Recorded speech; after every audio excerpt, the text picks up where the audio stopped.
Hey, what's up you guys? Bloody Jacob here to bring you my weekly review. Hey, what's up you guys? Bloody Jacob here, meeting my icon, Catherine Isabel here.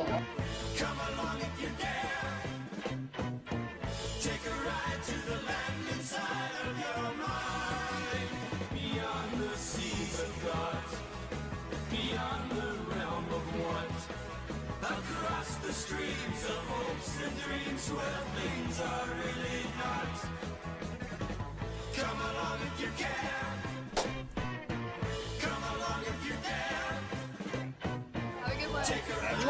Cheers, guys. Side of your mind, but please realize you'll probably be surprised.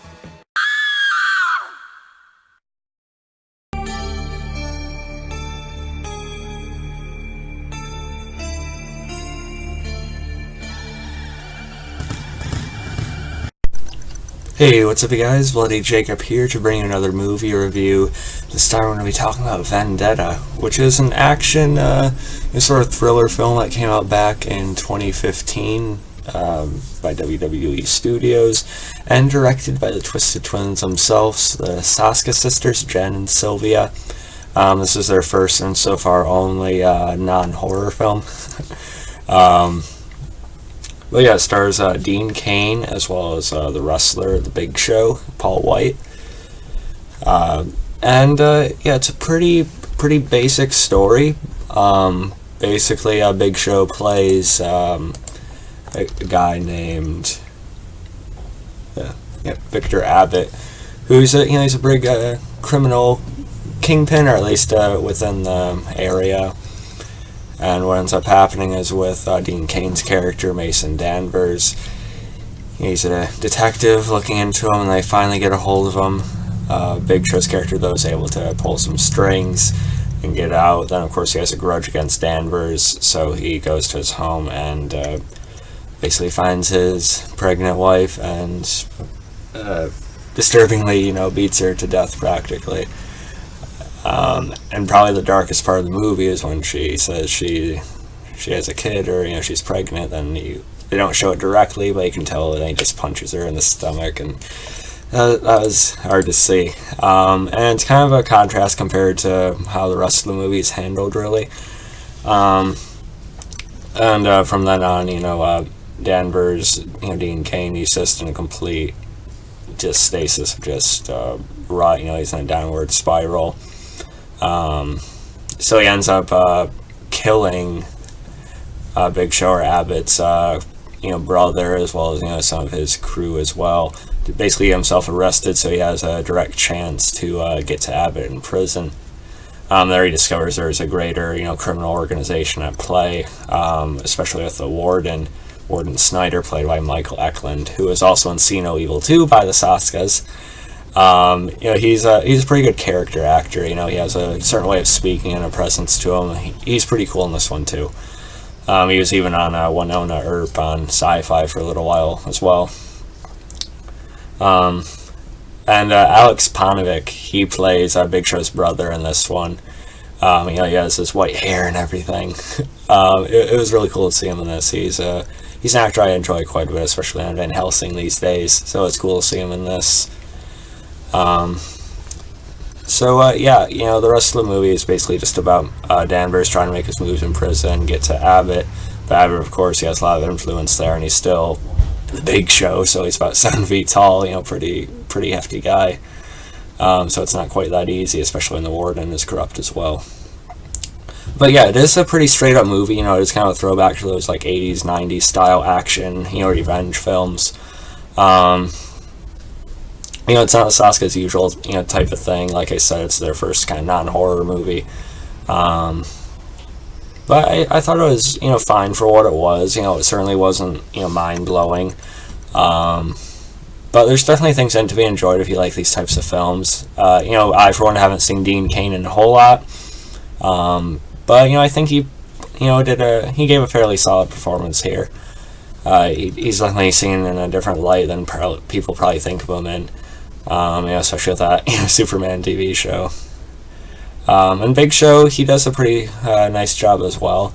Of course, it would be hard for him not to be intimidating or scary at all. And especially at the beginning, you know, when he does what he does to Dean Cain's wife, you know, it does kind of set the tone. And, you know, the action, it's, you know, filmed well. I think the Soskas did a nice job showing the grittiness of some of that, and just the style of the rest of it. I understand what they went for there. I guess, like, my one, you know, critique with it, I suppose, is I wish it was a little more character-driven before it became sort of just that kind of straight-up action flick. Because as I went along, the less and less personal it sort of felt, which is weird. Like I said, the action was entertaining, the fight scenes were good, but for some reason it just didn't feel quite as personal as it should have been, as it obviously should have been. And, you know, again, that's just probably what they went for with the, you know, style of the film it was.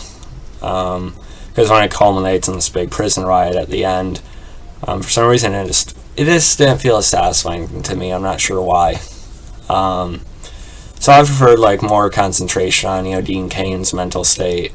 Maybe some reflection or flashbacks to his wife or something to make us care a little bit more, because all we see are a couple photos and, you know, her very briefly towards the beginning.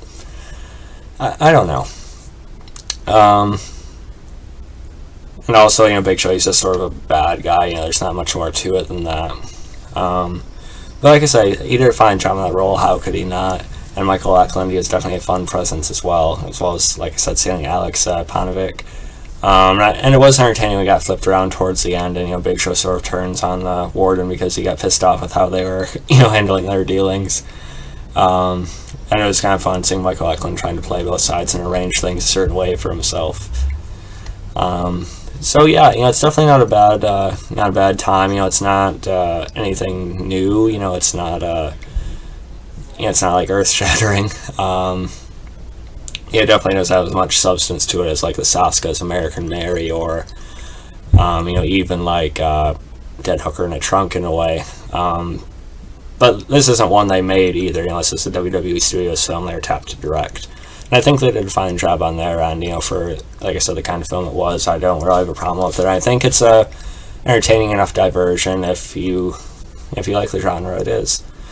Yeah. Overall, if I had to rate it, I'd rate it about a C+, which I think is a fair rating. You know, I think it was an enjoyable time. You know, it was only an hour and a half, so I didn't really feel that slow, which is nice. And, yeah, I like that behind-the-scenes cast photo there.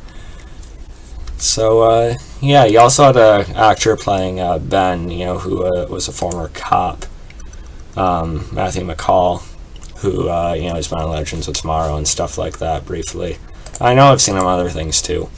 But yeah, not a bad time, and like I said, if you like these types of films, I don't think it'll be a waste of time for you, certainly. So, yeah, I recommend checking it out. I do have it on Blu-ray, you know, mainly for the Soskas involvement, but I also love wrestling, so it's cool to see a Big Show in anything. I definitely could have had a worse actor than Dean Cain. He did a pretty nice job, you know, given what it is. So yeah, hope you guys enjoy this quick video. You can follow me on Facebook, Twitter, like, subscribe. I'll catch you guys next time. Peace.